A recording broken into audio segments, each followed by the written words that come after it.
ઘરેલું gas cylinder પર Iran યુદ્ધની અસર જે પ્રમાણે જોવા મળી રહી છે। વડોદરામાં એલપીજી ગેસ સિલિન્ડર માટે પડાપડીના દ્રશ્યો સામે આવ્યા છે। આકરા તાપમાં પણ લોકો ગેસ સિલિન્ડર માટે લાઇનમાં ઊભા હોય તે પ્રમાણેના દ્રશ્યો સામે આવ્યા છે। ગેસ એજન્સી બહાર લોકોની લાંબી કતારો જોવા મળી છે। ગેસના ખાલી સિલિન્ડર સાથે લોકો લાઇનમાં ઊભા થયા છે, જે પ્રમાણેના અત્યારે દ્રશ્યો સામે આવ્યા છે। યુદ્ધની સીધી જ અસર ખાસ કરીને ગુજરાત પર પડી છે। આ તમામની વચ્ચે જો કે એક બાદ એક આવા દ્રશ્યો અલગ અલગ જગ્યાઓથી સામે આવી રહ્યા છે અને આ તમામની વચ્ચે વડોદરામાં પણ આવા જ દ્રશ્યો સામે આવ્યા છે। એક તરફ આકરી ગરમી અને તમામની વચ્ચે લોકો ગેસ સિલિન્ડર લેવા માટે લાઇનમાં લાગ્યા છે। ગેસ એજન્સી બહાર લોકોની લાંબી કતારો જોવા મળી છે, જે પ્રમાણે અમુક અફવાઓ પણ જે પ્રમાણે ફેલાઈ રહી છે અને બીજી તરફ લોકો ગેસના સિલિન્ડર માટે ત્યાં પહોંચી રહ્યા છે। વડોદરામાં એલપીજી ગેસ સિલિન્ડર માટે લોકોની પડાપડી છે। મોટી સંખ્યામાં લોકો ભારે ગરમી વચ્ચે સિલિન્ડર લેવા માટે લાઇનમાં લાગ્યા હોય તે પ્રમાણેના દ્રશ્યો સામે આવ્યા છે। ગેસ એજન્સી બહાર પણ લોકોની લાંબી કતારો જોવા મળી રહી છે।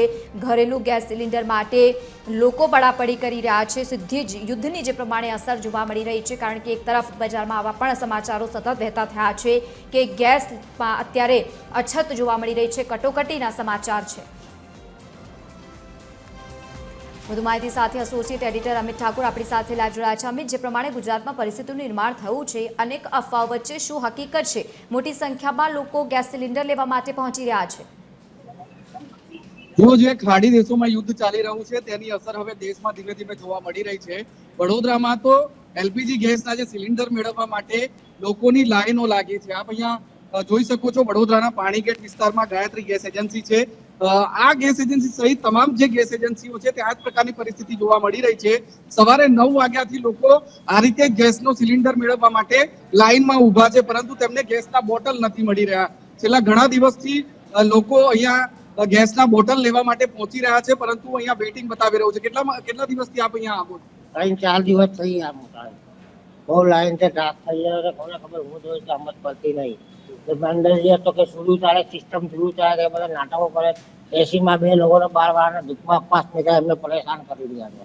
બુક કેટલા દિવસ પહેલા કરાવ્યો તમે? 3 તારીખે બુકિંગ કરાવ્યો છે। 3 તારીખે, આજે 8 તારીખ હોય, 9 તારીખ, હજુ રિઝલ્ટ આવ્યું નહીં। ટીસી નંબર આતો જ પડે એમ કહી છે। મહિલાઓ હોય, પુરુષો હોય, બાળકો હોય, તમામ લાઈનમાં ઊભા છે ગેસનું સિલિન્ડર મેળવવા માટે, કારણ કે જે ગેસનું સિલિન્ડર પહેલા બુકિંગ કરાવ્યાના બીજા કે ત્રીજા દિવસે મળી જતો હતો, 4-4, 5-5 દિવસ સુધી હજી પણ લોકોને એલપીજી ગેસ સિલિન્ડર નથી મળી રહ્યો અને એટલા માટે જ હવે લોકો લાઈનમાં ઊભા રહેવા માટે મજબૂર બન્યા છે। કેટલા દિવસથી ગેસનો બોટલ નથી? 3-4 દિવસ થઈ ગયા। હજુ તો કઈ ગયો અંદર ઓફિસમાં જાઉં તો ખબર પડે। 2 કલાકથી ધૂપમાં લાઈનમાં ઉભો રહ્યો છું। કેટલા વાગ્યાથી ઊભા?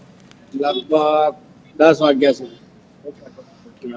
અને આપ શું કહેવા માંગશો? ગેસનો બોટલ ના હોય તો ઘરમાં કેટલી તકલીફ તો ખરી જ હોય। રાંધવાનું પેલી તકલીફ થઈ જાય એવું છે અને સ્ટોક ખબર નહીં છે કે નહીં હોય। અડધી કલાક તો મને પણ થઈ ગયો છે આવી। કહી રહ્યા છે કે 4-5 દિવસથી બોટલ નથી મળી રહ્યો। નથી જ મળતો। તમે બુક કરાવ્યો કેટલા દિવસ? ના, મેં હમણાં લાસ્ટ 2 કલાક પર જ કરાવ્યો। પહેલા કરાવ્યો પણ નથી, બુકિંગ ખુલતું જ નતું, ઓનલાઈન બંધ। હવે થાય છે। જો હવે બોટલ નહીં મળે તો ઘરની પરિસ્થિતિ શું થશે? કેવી રીતે ચલાવશો? હાલ તો કઈ નહીં, હવે બીજું શું, થોડુંક મમરા પર ચલાવવું પડશે, બીજું શું। જો ઘણા બધા લોકો પરેશાન છે, તાપમાં ઊભા રહીને ગેસના બોટલની વેટ કરી રહ્યા છે। એટલા માટે, કારણ કે ગેસનું સિલિન્ડર નથી મળી રહ્યો। એક તરફ આકરી ગરમી પડી રહી છે ગુજરાતમાં, વડોદરા સહિતના શહેરોમાં 40 ડિગ્રી જેટલું તાપમાન જઈ રહ્યું છે અને તેવામાં લોકો ગેસના બોટલો માટે લાઈનો લગાવીને ઊભા છે। આ લાઈન હું કેમેરામેનને કહીશ કે બતાવે, ખૂબ લાંબી લાઈન છે। સવારથી જ આ પ્રકારની લાઈનો પડી રહી છે જે ગેસ એજન્સીઓ છે ત્યાં, તેની ઓફિસો ખાતે, કારણ કે બુકિંગ કરાયા બાદ પણ લોકોને ગેસના બોટલ નથી મળી રહ્યા અને એટલા માટે તમે જ્યાં નજર ફેરવશો ત્યાં માત્ર ગેસના સિલિન્ડર મેળવવા માટેની લાઈનો જોવા મળી રહી છે। એક રીતે અફરાતફરી અને અંધાધૂંધીનો માહોલ છે, કારણ કે ગેસ એજન્સીઓમાં પણ લોકોની તકરારો થઈ રહી છે। લોકોને ગેસના બોટલ નથી મળી રહ્યા અને એટલા માટે જ લોકો લાઈન લગાવીને સવારથી અહીંયા ઊભા છે, પરંતુ ગેસના બોટલ નથી મળી રહ્યા। બિલકુલ અમિત, આભાર સમગ્ર માહિતી સાથે જોડાવા બદલ। તો અત્યારે જે પ્રમાણેની આ પરિસ્થિતિ છે, લોકોની લાંબી કતારો જોવા મળી રહી છે ગેસના બોટલ માટે।